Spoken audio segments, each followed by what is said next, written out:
There you go. Okay. Hi, so I'm Amanda Thiessen. I'm a parent support counselor at Camry Child and Family Services. And this is, I'm Kat Fournier, and I'm also a parent counselor at Camry Family Services.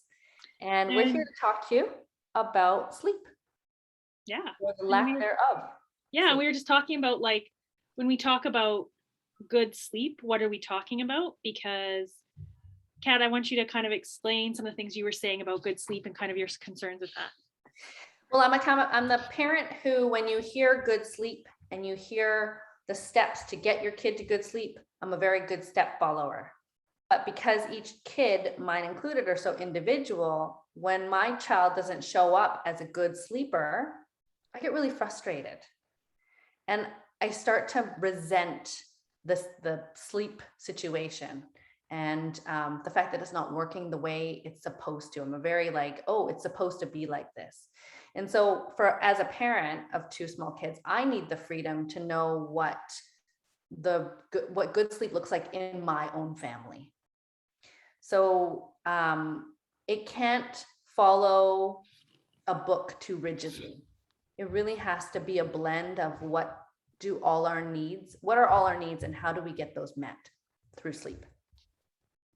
And so that's, for me, good sleep is rest, is we're all waking up restful. Yeah, so I want to piggyback off of that. Sure.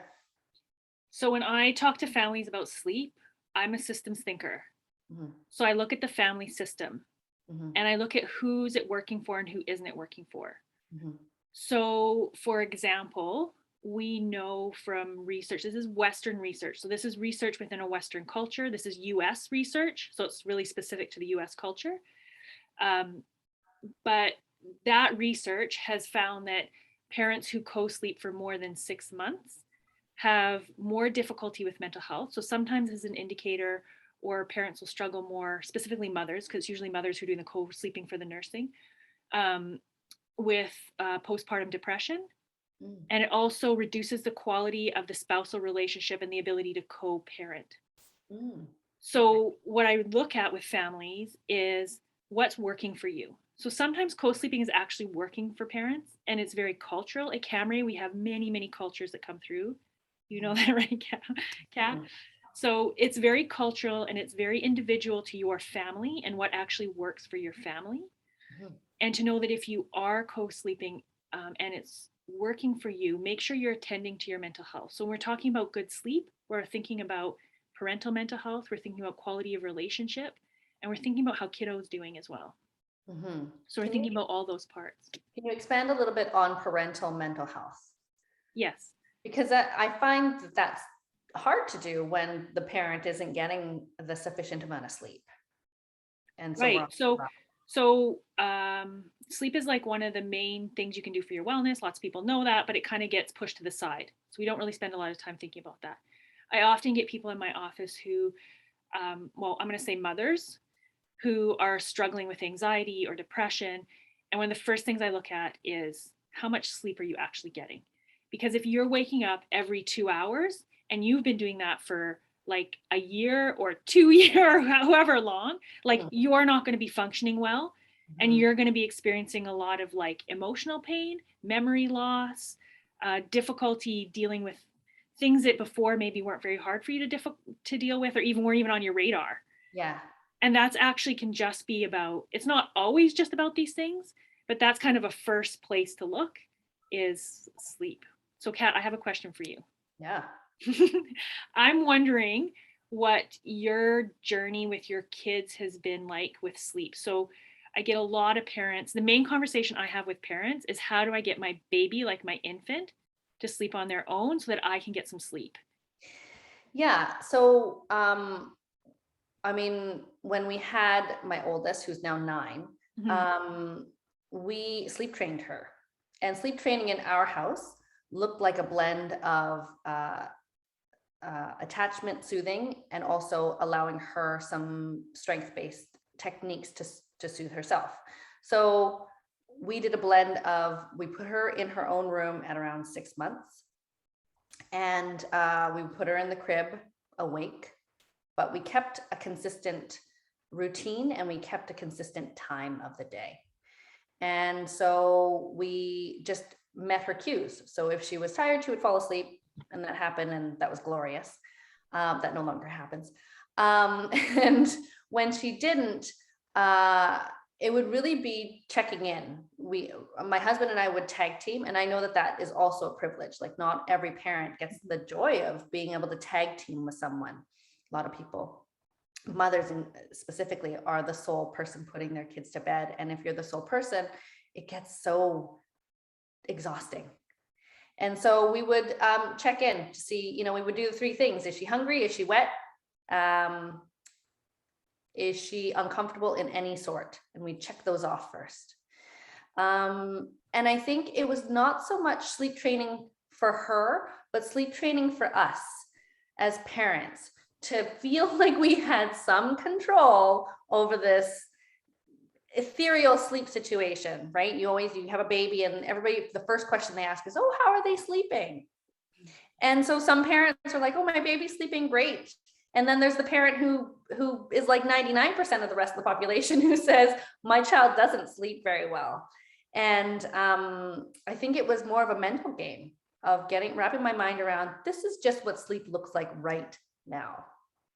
Right. And I remember another facilitator, Georgiana, saying, this is just the season of your life. The season of your life right now is that your child doesn't sleep as long as you'd like them to. But let's maximize the quality of that sleep and have you rest while that's happening.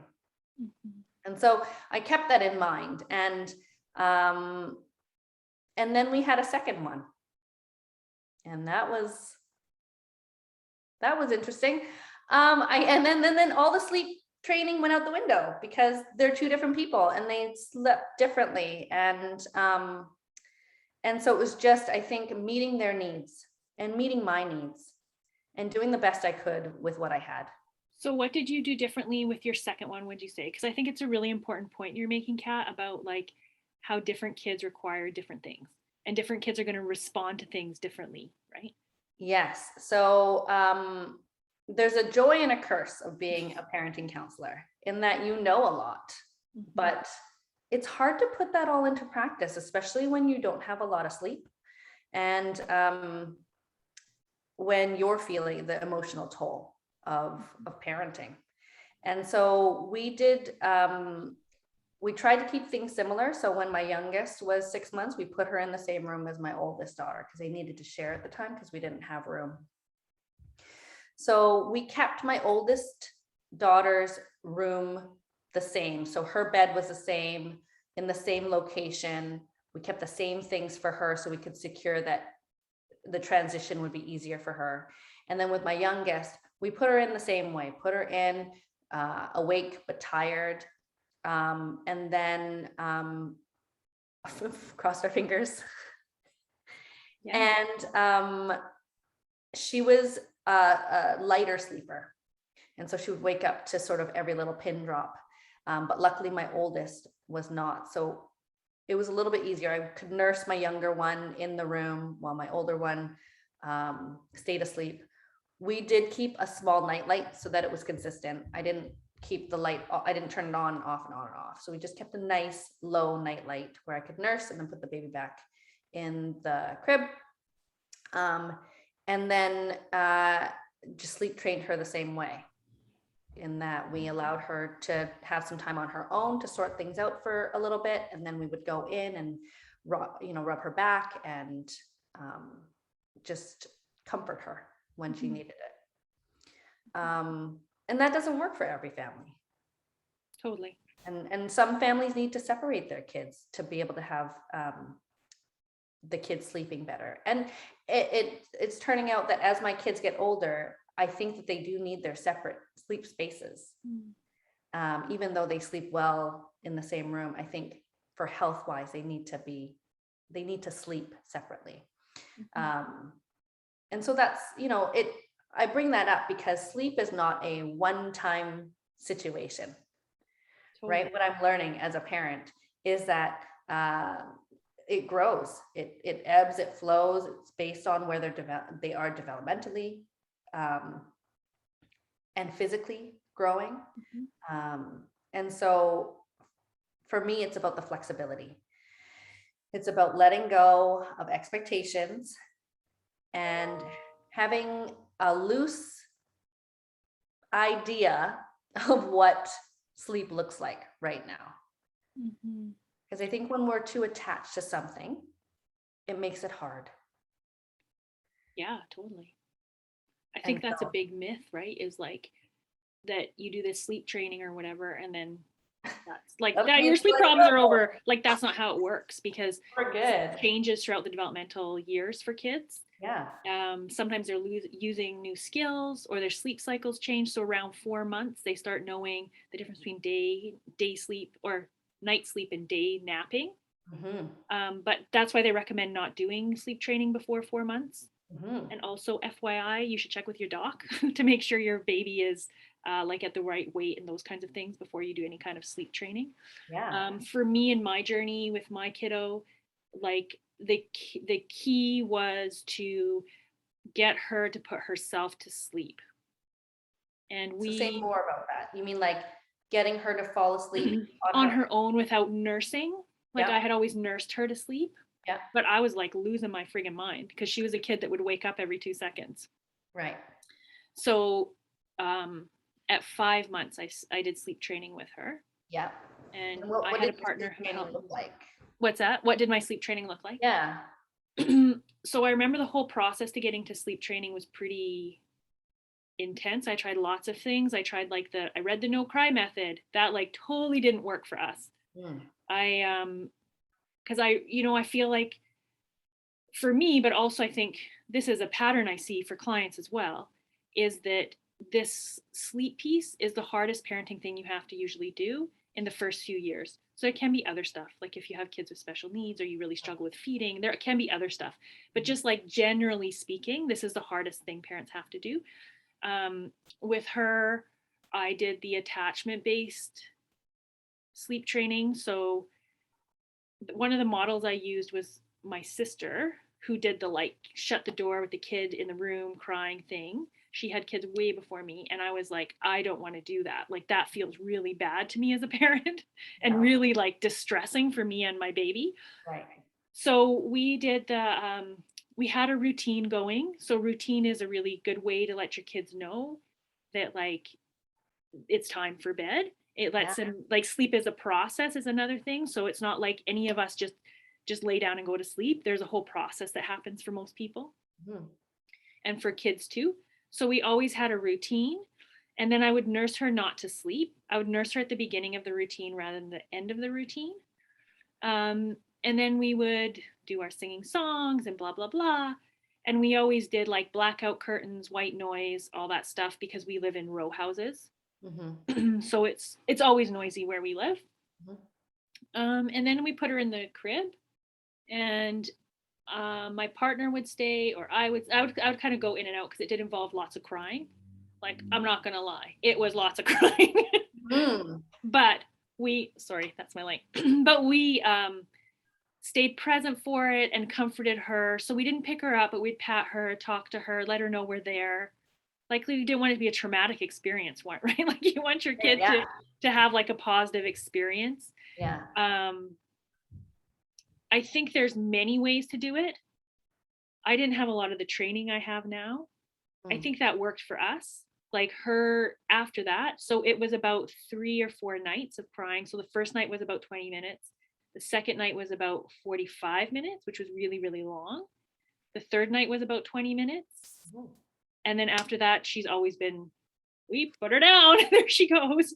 Yeah, and I think that that's one thing that I had read as well in sleep studies is that there's a peak, Mhm. right? So it starts off, you're going to notice generally you tend to notice that the crying starts at like 20 minutes and it goes for a really long time and you're like, oh no, this is going the wrong direction. But what happens is the child peaks and then there's this acceptance and understanding of like, oh, okay, I can sort myself, I can help myself here.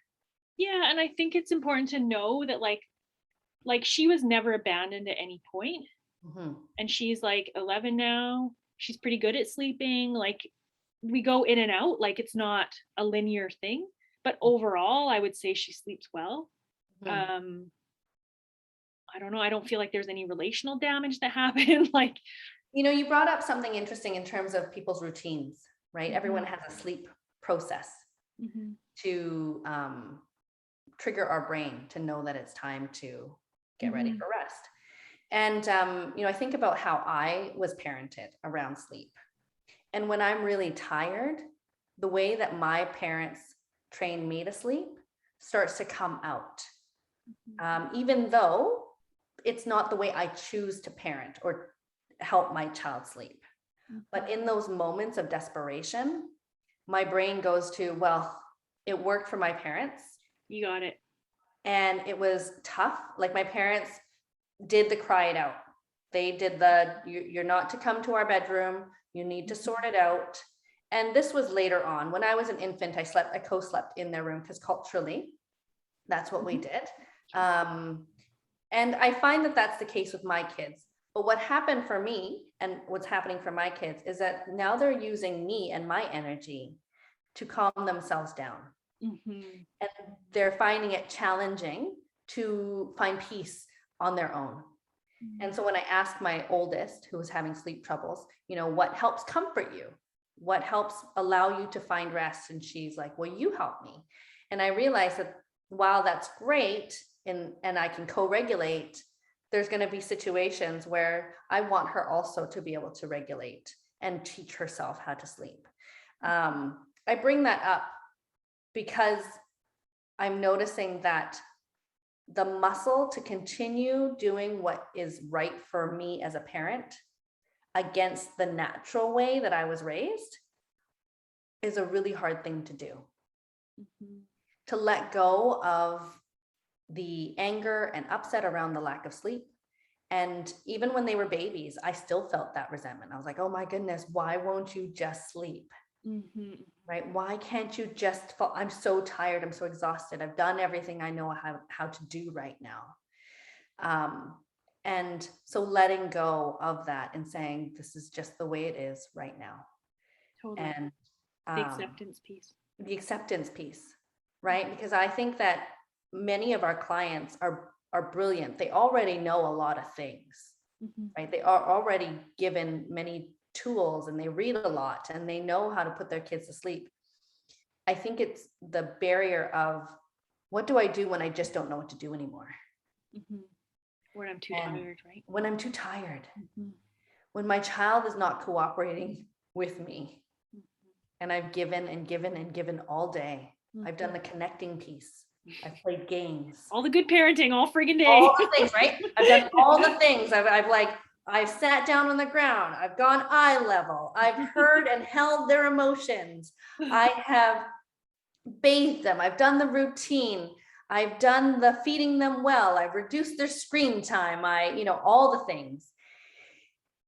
And then they still don't sleep the way that I need them to. And that's a key thing, right? They don't sleep the way I need them to sleep, Mhm, mhm, right? And that's the conversation for me is the inability to control someone else's mhm, actions. mhm. And I think with the sleep training, I we fool ourselves a little bit. We get into this groove of, okay, no, I got this. If I do steps 1 through 900, Mhm. it's gonna work, right? And when it doesn't, I find that so frustrating. I And feel so, like that's really insightful. And I feel like that is also more about parenting in general.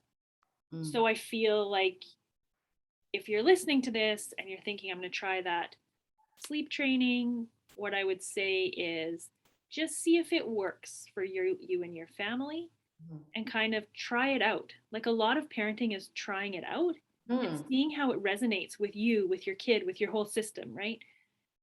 There are some things that we know work most of the time for most people, but it mhm, might not work for you.